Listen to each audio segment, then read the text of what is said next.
Now there were living in Jerusalem devout Jews,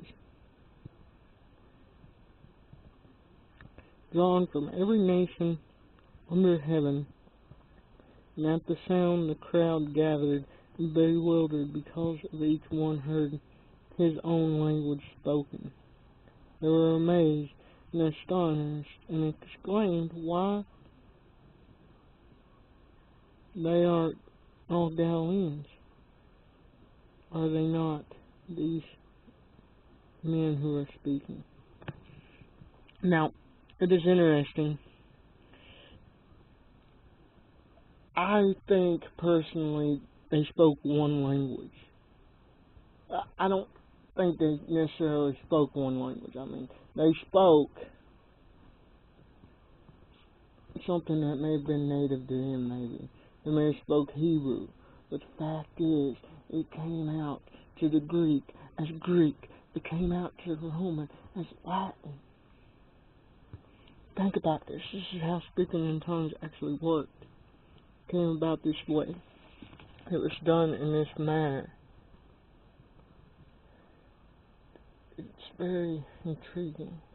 It wasn't just a bunch of babble that somebody had to interpret.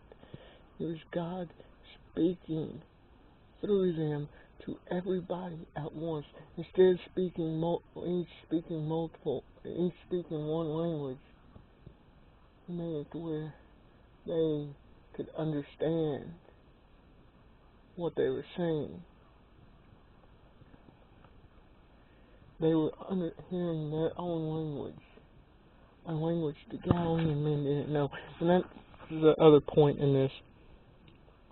Galileans weren't viewed as intelligent, so for them to know another language would have been something odd, would have been something not right setting with it.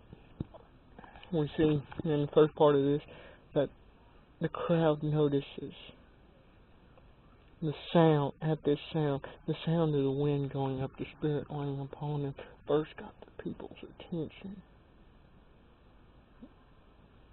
God drew the people because of the sound. And then He used His to speak the message, the people with the Spirit to speak the message. The fact is, it wasn't their message. It wasn't a message they had. It's a message God gave them. They were praising. They were going about doing the things they had done. Because the power of the Holy Spirit came upon them, it was no longer done just by them. It was the Holy Spirit empowering them to do what they once did. Now, you can argue they didn't have faith before the Holy Spirit came on them, but I think that's faulty. I think they had faith prior to that, but they just didn't have the Spirit living in them and empowering them. They were amazed and astonished. Now, people,